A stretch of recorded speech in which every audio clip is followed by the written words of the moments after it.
നമുക്കൊപ്പം മാധ്യമപ്രവർത്തകൻ ജോർജ് കളിവയലിൽ കൂടി ചേരുകയാണ്. ശ്രീ ജോർജ് കളിവയലിൽ ഇന്ത്യ മുന്നണി ജൂൺ 1 യോഗം ചേരുകയാണ്. സർക്കാർ രൂപീകരണം ഉൾപ്പെടെയുള്ള കാര്യങ്ങൾ ചർച്ച ചെയ്യാനാണ് യോഗം. അരവിന്ദ് കെജ്രിവാളിന് ജയിലിലേക്ക് തിരിച്ചു പോകേണ്ടുന്ന സാഹചര്യത്തിൽ അതിനു മുന്നോടിയായി ഒരു യോഗം ചേരുന്നു എന്ന് കണ്ടാൽ മതി. എങ്കിൽ പോലും അജണ്ട സർക്കാർ രൂപീകരണവുമായി ബന്ധപ്പെട്ടുള്ള ചർച്ചകളാണ്. അപ്പോൾ എന്താണ് ഇന്ത്യ മുന്നണിയുടെ ആത്മവിശ്വാസത്തിന് അടിസ്ഥാനം എന്നതാണ് പൊളിറ്റിക്കൽ ഗ്രാൻഡ് ഫിനാലെ ഇന്ന് പരിശോധിക്കുന്നത്. ഡൽഹിയിൽ പ്രവർത്തിക്കുന്ന ഒരു മാധ്യമ പ്രവർത്തകൻ എന്ന നിലയിൽ താങ്കൾ എങ്ങനെയാണ് ഈ സാധ്യതകളെ വിലയിരുത്തുന്നത്? ഞാനിപ്പോ കിരൺ ബാബു പറഞ്ഞ കാര്യങ്ങളോട് കൂടുതൽ യോജിക്കുകയാണ്. പ്രധാനമായിട്ടും നമ്മളവിടെ ഇന്ത്യ മുന്നണി ചരിത്രത്തിൽ ആദ്യമായി കഴിഞ്ഞ 2 തെരഞ്ഞെടുപ്പുകളെ അപേക്ഷിച്ച് ഒരു പ്രതീക്ഷയുടെ പക്കത്താണ് നിൽക്കുന്നത്. മോഡിയുടെ പ്രഭാവം മങ്ങുന്നതായിട്ടും ഒരു തരംഗം ഏതായാലും കാണാനില്ല. കഴിഞ്ഞ കുറെ തെരഞ്ഞെടുപ്പുകളായി ഉത്തരേന്ത്യയിലെ മിക്ക സംസ്ഥാനങ്ങളിലൂടെയും വിശദമായി നടന്ന ഒരാളാണ്. അപ്പൊ കഴിഞ്ഞ 2014-ലും 2019-ലും മോഡിക്ക് അനുകൂലമായി BJPക്ക് അനുകൂലമായി ഉണ്ടായിരുന്ന ഒരു തരംഗം ഇന്ന് കാണാൻ. എന്ന് മാത്രമല്ല, ഗ്രാമങ്ങളിൽ അത് ഗുജറാത്തിൽ പോലും ഞാൻ കണ്ടു, UP കണ്ടു, ഹരിയാനയെ കണ്ടു, ഡൽഹിയിൽ കാണാൻ കഴിയും. ഗ്രാമങ്ങളില് സാധാരണക്കാരായ വോട്ടർമാർക്കിടയില്, അത് ഹൈന്ദവ വോട്ടർമാർക്കിടയില് വലിയ തോതിൽ ഒരു വികാരം ഉണ്ട്. അത് വിലക്കയറ്റവും തൊഴിലില്ലായ്മയും കാർഷിക പ്രതിസന്ധിയും ഒക്കെ സമ്മാനിച്ച പ്രശ്നങ്ങളാണ്. അവരുടെ ജീവിതം കൂടുതൽ ദുരിതമയമാക്കിയിരിക്കുന്നു. അവർ പറയുന്നത്, ഞാൻ പ്രത്യേകിച്ച് ഗുജറാത്തിലാണ് ഏറ്റവും കൂടുതൽ ശ്രദ്ധിക്കപ്പെട്ടത്. കാരണം അവർ പറയുന്നു BJP ഇവിടെ ജയിക്കും, കാരണം അവിടെ കോൺഗ്രസ് കാര്യമായിട്ടില്ല. നോർത്തേൺ ഗുജറാത്തിലെ ഏതാനും സീറ്റുകളിൽ മാത്രമേ മത്സരം നടക്കുന്നുള്ളൂ. ഒരു 10 സീറ്റിൽ മത്സരമുണ്ട്. ബാക്കി 28 സീറ്റിൽ ഭൂരിപക്ഷം സീറ്റിലും മത്സരം പോലും നടക്കുന്നില്ല. എങ്കിലും അവിടുത്തെ സാധാരണ വോട്ടർമാർ എന്നോട് പറഞ്ഞത്, ഇവിടെ പണക്കാർ വീണ്ടും പണക്കാരായിരിക്കുന്നു. 10 കൊല്ലം മുമ്പ് 1000 കോടി ഉണ്ടായിരുന്ന 10ഓ 25ഓ പണക്കാർ സമ്പന്നരുണ്ടായിരുന്നെങ്കിൽ, അതിസമ്പന്നരുണ്ടായിരുന്നെങ്കിൽ ഇന്നത് 10ഓ 1000ഓ ആയിരിക്കുന്നു. ഈ 1000 കോടിക്ക് മുകളിൽ ആസ്തിയുള്ള ഗുജറാത്തികളുടെ എണ്ണം വലിയ തോതിൽ കൂടിയിരിക്കുന്നു. പക്ഷെ സാധാരണക്കാർ ഹൈവേകൾ വന്നിരിക്കുന്നു. പക്ഷെ ഹൈവേകൾ വന്നുകൊണ്ട് സാധാരണക്കാരന്റെ പട്ടിണി മാറും.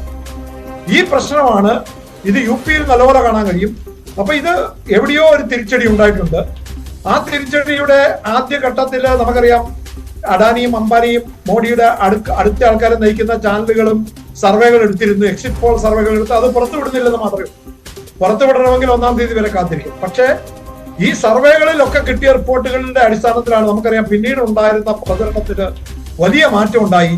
പെട്ടെന്ന് മുസ്ലിം വിരോധവും പാകിസ്ഥാൻ കാര്യങ്ങളും കോൺഗ്രസ് നിങ്ങളുടെ കെട്ടുതാലി വരെ എടുത്തുകൊണ്ട് പോകും തുടങ്ങിയ പ്രയോഗങ്ങളിലൂടെ ഒരു പ്രധാനമന്ത്രിക്ക് നിരക്കാത്ത രീതിയിലേക്ക് ശ്രീ നരേന്ദ്രമോദി പല പ്രചരണങ്ങളും തെറ്റിദ്ധരിപ്പിക്കുന്ന രീതിയിലും തെറ്റായ രീതിയിലും അഴിച്ചുവിട്ടു. പലതും വർഗീയ ധ്രുവീകരണം കൃത്യമായി ലക്ഷ്യം വെച്ചുകൊണ്ടാണ്. ഇതൊരു പേടിയിൽ നിന്ന് തന്നെ ഉണ്ടായതാണ്.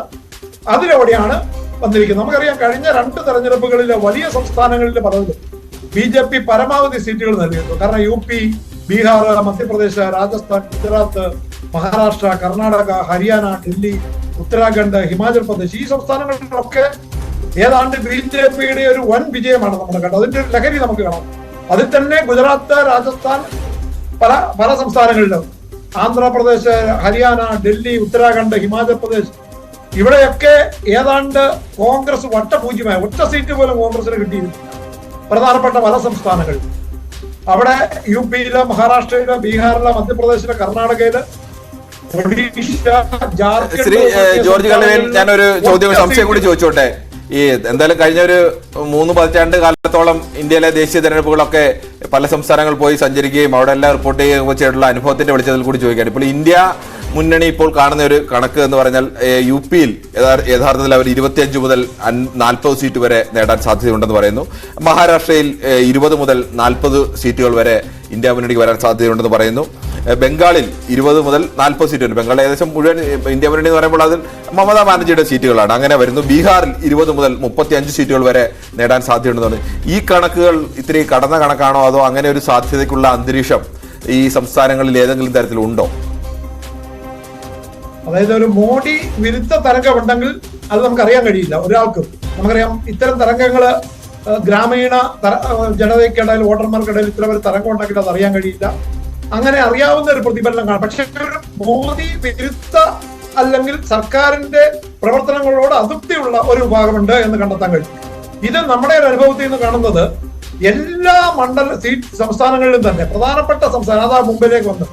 അതായത് കോൺഗ്രസ് BJP മുഴുവൻ സീറ്റുകളും ജയിച്ച സംസ്ഥാനങ്ങളിൽ അവരുടെ സീറ്റുകൾ കുറയും. പ്രത്യേകിച്ച് കർണാടക, മഹാരാഷ്ട്ര, ബീഹാർ, തെലങ്കാന, ഹരിയാന, ഡൽഹി, മധ്യപ്രദേശ്, രാജസ്ഥാൻ തുടങ്ങി UP വരെ BJPക്കും NDAക്കും 1 മുതൽ 15ഉം 20ഉം വരെ സീറ്റുകൾ കുറയാം. ചിലപ്പോൾ 2 സീറ്റ് ആയിരിക്കാം, ചിലപ്പോൾ 5 സീറ്റ് ആയിരിക്കാം. ഈ സംസ്ഥാനങ്ങളിലൊക്കെ കുറയുമ്പോൾ ഇതിന് ബദൽ കിട്ടാൻ ഒരിടവുമില്ല. BJP പോലും പറയുന്നത് ഞങ്ങൾക്ക് കൂടുതൽ കിട്ടും എന്ന് പറയുന്നത് ഒഡീഷയിലും ഒഡീഷയിലും ബംഗാളിലും ആന്ധ്രാപ്രദേശിലുമാണ്. ആകെ 3 സംസ്ഥാനങ്ങളിലാണ് BJP സീറ്റ് കൂടുമെന്ന് പ്രതീക്ഷിക്കുന്നത്. ഇവിടെ 3 കൂടുതൽ നിർബന്ധമില്ല.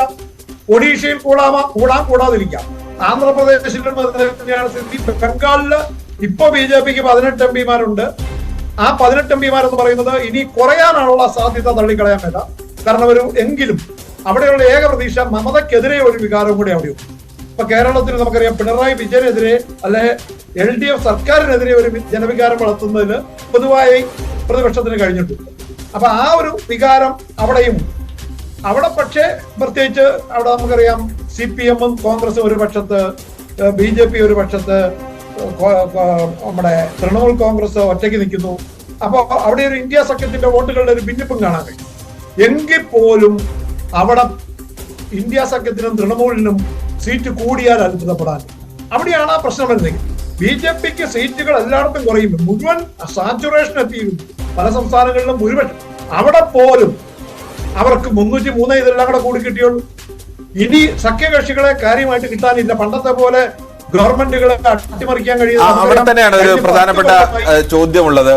ഈ ഇന്ത്യ മുന്നണിയുടെയും കോൺഗ്രസിന്റെയും ഒക്കെ ഒരു കണക്ക് അനുസരിച്ചാണെങ്കിൽ അവരുടെ ഒരു മാക്സിമം സീറ്റിന്റെ കണക്കിലൊക്കെ പോയി കഴിഞ്ഞാൽ അത് 300 മേളിൽ സീറ്റുകൾ പോകാം. അതൊക്കെ ഒരു പരമാവധി സീറ്റാണ്. എന്നുവെച്ചാൽ അവർക്ക് നേടാൻ കഴിയുന്നതിൽ ഏറ്റവും പരമാവധി സീറ്റുകളാണ്. അങ്ങനെയല്ല എന്ന് പറഞ്ഞാൽ അവർ പറയുന്നത് ഒരു 200-225 ഈ മാർക്കിലേക്ക് ഇന്ത്യ മുന്നണിക്ക് എത്താൻ കഴിയും എന്നൊരു പ്രതീക്ഷയാണ്. കുറെ കൂടി ലോജിക്കലായി തോന്നുന്ന ഒരു പ്രതീക്ഷ.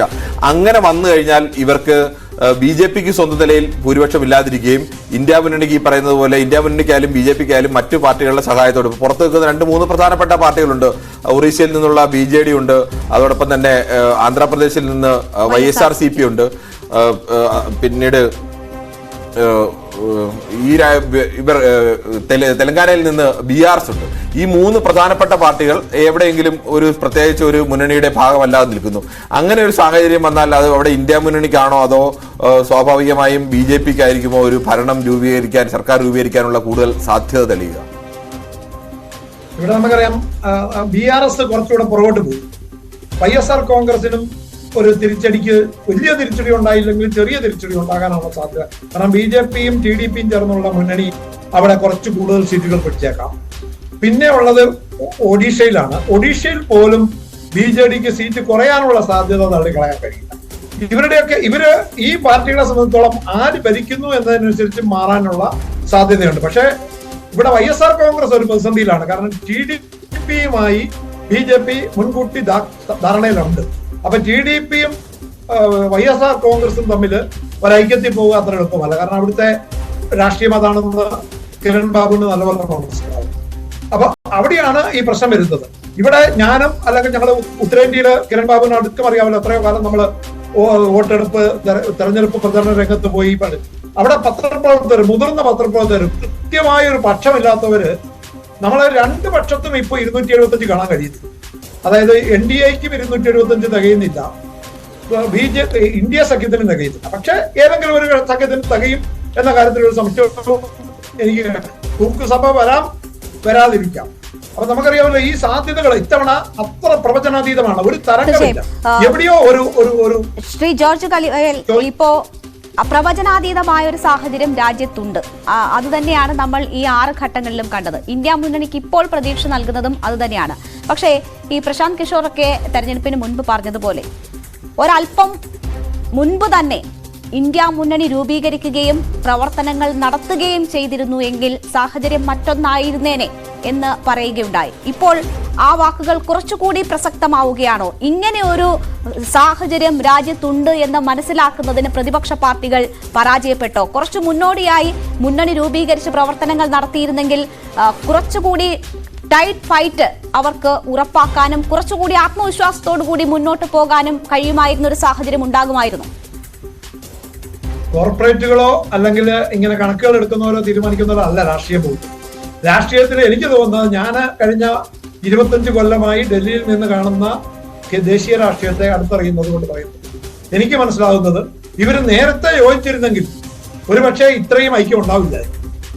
ഇവിടെ ഇന്ത്യ സഖ്യം അതിന്റെ അനിവാര്യതയിലേക്ക് വന്നപ്പോൾ മാത്രമാണ്. അല്ലെങ്കിൽ ഇതൊക്കെ അറിയാം, പഴയ കോൺഗ്രസ് വിരുദ്ധ പാർട്ടികളാണ് പലതും, ഒരു തരത്തിൽ യോജിക്കാനാവാത്ത പാർട്ടി. ഇപ്പൊ ഡൽഹിയിൽ നടത്താൽ ആം ആദ്മിയും കോൺഗ്രസും തമ്മിൽ യോജിക്കാനാകുമെന്ന് സ്വപ്നത്തിൽ പോലും വിചാരിക്കേണ്ടി, പക്ഷെ അവർ പെട്ടെന്ന് യോജിക്കും.